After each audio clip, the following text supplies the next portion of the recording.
is a part of my growing up as a child. So I spent a lot of time trying to help people, and when I help them, they're colorless.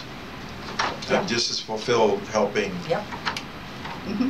non-white kids as well as, I notice there's no difference because everyone is dealing with poverty. Like I said at the last meeting, the poverty, there are more poor white people than there are people of color. Not even close, exactly. It's not even close, but yet the press makes it or implies that all those people, and there are so many white folks that are dealing with so many issues, you know?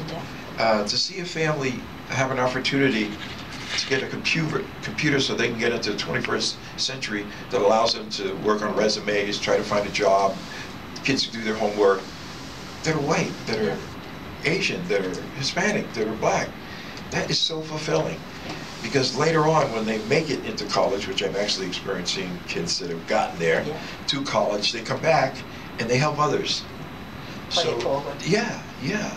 I think discrimination or prejudice is sort of endemic. It's an easy, I think it's also a lazy way of sorting things out in society. But I think racism is actually something specific. Othello, for example, might have been exotic to Shakespeare's audiences, but he wasn't inferior.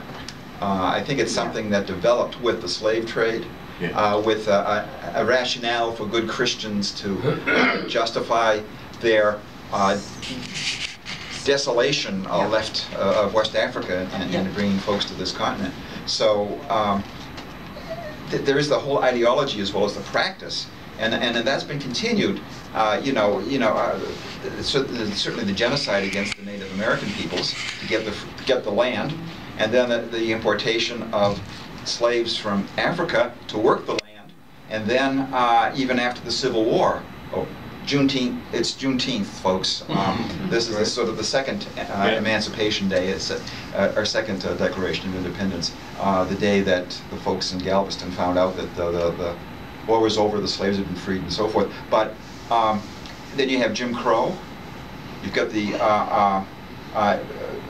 a lot of black folks in the South, particularly, went from being slaves to being sharecroppers, or to be prisoners, chain gangs, sort of a reincarnation. I think this whole expansion of the prison industrial complex, particularly, well, I think the response of some in power to the civil rights movement of the 60s was the war on drugs, followed by mass incarceration, followed by the disenfranchisement of anybody who's been to prison.